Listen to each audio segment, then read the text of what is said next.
안녕하세요. 한국은 일본에 비해서 출산율이 급격히 저하되고 있습니다. 지금 2018년 자료가 1.0도 안 되지만 사실은 현재 0.8 정도 된다고 그래요. 전국 규모에서. 근데 이 경우는 인구 축소가 지금 일어나고 있기 때문에 삼성 그 경제기획 자료에 따르면 원래 이런 자료가 노무현 때부터 있었다고 그러죠. 그러니까 이민 정책을 써야 된다.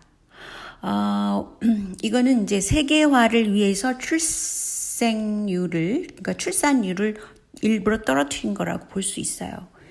그러니까 결국은 그 해법은 이민 정책을 하겠다. 이민자들을 많이 들여와서 값싼 노동력을 쓰겠다. 뭐 이런 식으로 나온다는 거죠.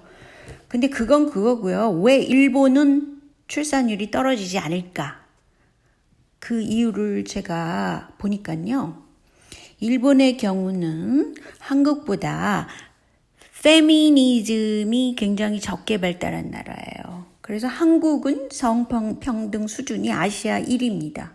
세계에서 10위면 굉장히 높은 거죠. 뭐 선진국 수준에 가깝게 지금 왔다고 봅니다. 그런데 이렇게 페미니즘을 주장하고 이렇게 한국의 여성주의자들을 많아지게 한 것은 정의당, 즉 유시민의 힘이 큽니다. 유시민은 어떤 사람이었냐면요. 유시민의 민낯을 모르는 사람을 위해서 제가 강조를 할 수밖에 없는데요. 유시민은 정의당을 만들고 드루킹과 짝짝꿍이 맞아서 한국에 선거 부정을 저지른 사람입니다. 그런데 갑자기 자기가 드루킹 사건이 막 크게 되자 정의당 당원이 난 아니야 이렇게 고백을 하고 썰전에서 하차를 했다고 그래요. 그러고 나서 이제 노회찬 사건이 일어난 거죠. 그러니까 이 사람이 얼마나 발뺌에 능한 그런 사람인지 알 수 있죠. 그래서 뭐 노회찬은 사실은 죽지 않았다고 저는 보는데 그 이유는 두 가지입니다. 정의당에서 노회찬이 얼마나 중요한 사람인데도 부검을 주장하지 않았어요. 그리고 뭐 얼굴이 뭐 뭉그러졌는데 그걸 공개하지 않았고 뭐 그냥 태웠고 뭐 이런 식으로 하고, 특히 문재인은 맥주 파티에 참석을 했습니다. 노무현이 죽어서 지금 장례식을 하는데 말이죠. 그래서 저는 노회찬 전 의원이 죽지 않았다고 보고 있고요.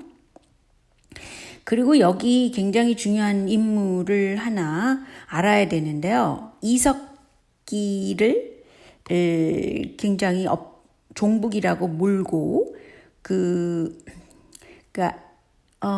NP와 PD와의 싸움에서 왜 통진당을 합쳐서 왜 이정희세가 들어가고 사라지게 하고 유시민세, 참여세가 일어나게 된 그런 게 있었잖아요.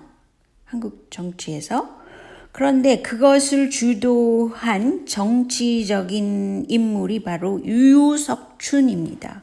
류석춘 이 사람은 연세대 교수였고 지금 들어갔다가 다시 한번 그 문재인 정부가 지금 중반을 지나자 이 사람이 다시 연세대에 복귀하기로 결정됐답니다. 이 사람이 얼마나 그 정신적인 지주로서 지금 자리매김하고 있다는 것이에요. 류석춘이라는 사람은 유시민과 무슨 아무런 관계가 없을까? 이거는 저는 관계가 있다고 보는 사람 중에 하나입니다. 어쨌든 유석춘 또 연세대라는 거는 문재인 정부에서 굉장히 연세대를 굉장히 키워줬죠. 그래서 거기 나온 사람들을 많이 등용을 하고 뭐 그랬었죠. 그랬는데 유시민이라는 인물은 말이죠. 막간을 이용해서 어떤 말을 했냐면요. 우리 국민 다수가 미국의 51번째 주의 편입을 찬성한다면 그렇게 할 수 있다. 이런 말을 했어요. 이게 얼마나 매국노적인 그런 발언입니까? 그러니까 하나의 국가라는 개념을 없애고 아나키스트, 그러니까 무정부주의자적인 그런 입장에 있는 사람이 유시민이에요. 그래갖고 한국을 위한다. 그런 거는 국뽕이라 그러고 막 밀어버리고 뭐 이런 자란 말이에요. 유시민의 생얼은. 근데 여기서 무기 도입의 선봉장 유승민이라는 말이 나오는데요. 이 사람은 위스콘신에서 공부를 했다고 그래요. 근데 위스콘신이라는 데는 미국 세균전 연구의 명문 대학이라고 그럽니다. 그런데 이제 유승민에게 뭐 엘리트다라고 이렇게 굉장히 긍정적인 평가를 했다고 그럽니다. 그러니까 이 둘 사이가 또 심상치 않은 거죠. 뭐 여기까지만 하더라도 유승민을 가지고 하태경과 더불어서 한국에 그 꽂아놓은 하나의 그 미비밀 정보기관이 꽂아놓은 그런 인물이다라는 말이 있죠. 그거는 막간을 이용해서 제가 말씀드리는 거고요. 하태경은 굉장히 유시민과 짝짝꿍이 맞아서 막 여러 가지 일을 했잖아요. 그런데 여기 보세요. 미국의 전략재산이라는 하태경이 김부선에 가가지고 공작을 한 것 같다 이런 말이 나와요. 그러면서 하태경이 공지영과 김부선을 연결시켜줬다고 합니다. 그러니까 얼마나 이재명을 제거하기 위해서 이런 작업을 하태경이 했다고 그래요. 근데 이상하게 그 이후에 하태경이 유시민과 짝짝꿍이 맞아서 유시민 키드라고까지 얘기를 하잖아요. 그러니까 유시민이라는 자는 정말 미국에 꽂아놓은 그런 신자유주의를 굉장히 밀어붙이고 그리고 한국이라는 나라를 중시하지 않고 그 미국의 51번째 주로서 만족하자 뭐 이럴 따위의 일을 그런 발언을 하는 자라는 겁니다. 유시민이 얼마나 위험한 인물인지 이해가 가시죠? 그런 인물이 말이죠. 그런 인물이 한국에 정의당을 세우고 페미니즘을 퍼뜨린 겁니다.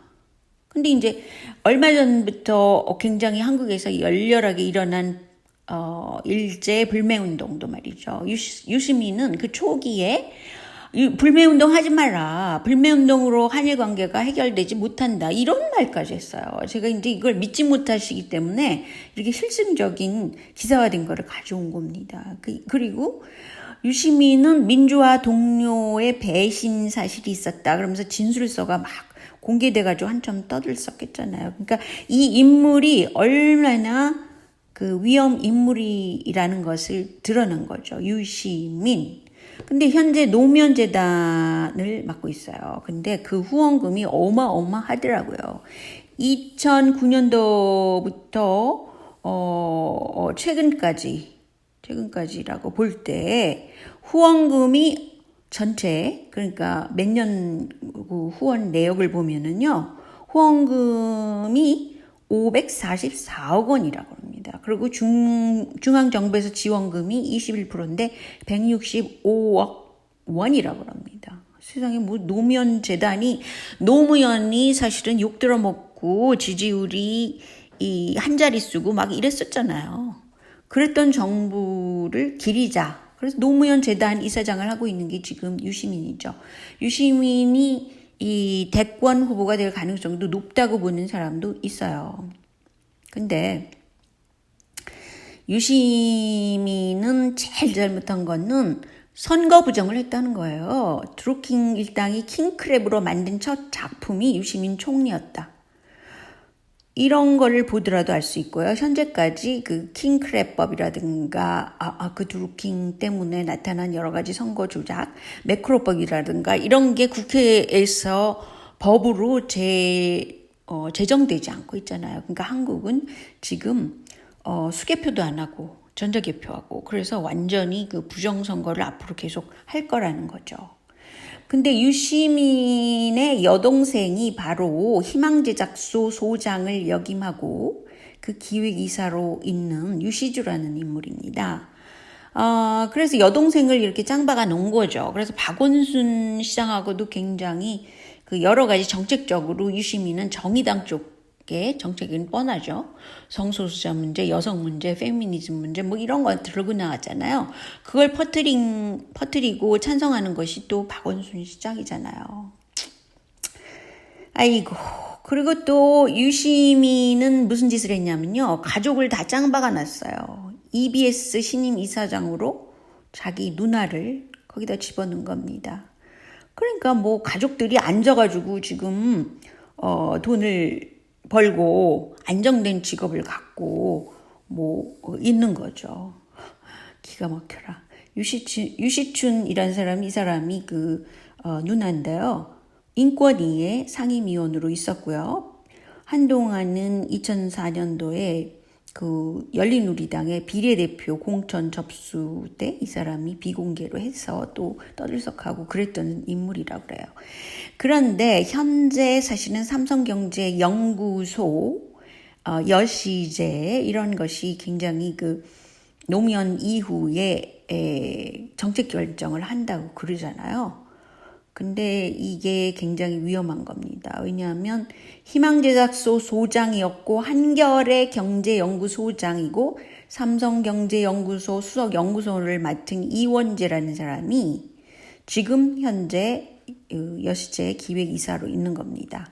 이 사람이 연세대 경제학과를 졸업하고 한겨레 신문 경제부 기자를 지냈고 그리고 미국의 MIT에 가가지고 뭐 MBA 과정을 했다고 그러는데 MBA는 별게 아니라 그냥 경영학 정도를 약간 공부한 정도라고 볼 수는 있어요. 근데 어쨌든 현재 2016년에 여시제에 합류해가지고 계속 정책적인 그런 설계를 하고 심지어는 대한민국 희망 보고서라는 그런 책을 출판해가지고 노무현한테 요약 보고되고 뭐 여러 가지 이원재라는 사람이 힘을 발하는데 여시제 하면 또 홍석현 아니겠어요? 그래서 이게 다 연관성이 있는 겁니다. 그래서 이제 제가 결론 짓고 싶은 거는 뭐냐면요. 어떻게 출산율이 문제라고 이렇게 떠들썩하게 매일 뉴스화 시키면서 말이죠. 원인 제공을 한 게 유시민의 정의당 정책이라는 거죠. 그래서 유시민이 한국의 미래를 이렇게 위험하게 만들고 일본과 또 달리 그렇게 만들고 나서 여시제와 합쳐져서 지금 삼성이 기획하는 대로 이민정책 그걸 난민자를 받아들여야 된다. 뭐 이런 쪽으로 가고 있어요. 그렇지만 4차 혁명이 일어나고 있는 데서 이렇게 저가 노동력만 걱정해서는 될 일이 아니죠.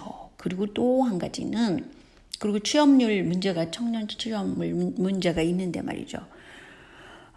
그래서 이거 대책이 없는 거죠. 한국은 지금 굉장히 위험한 상황에 있는 겁니다. 왜냐하면 삼성의 손에 모두 들어가 있기 때문에 그래요. 일단은 여기까지 얘기를 하고요. 다음 동영상에서 또 만날게요. 안녕히 계세요.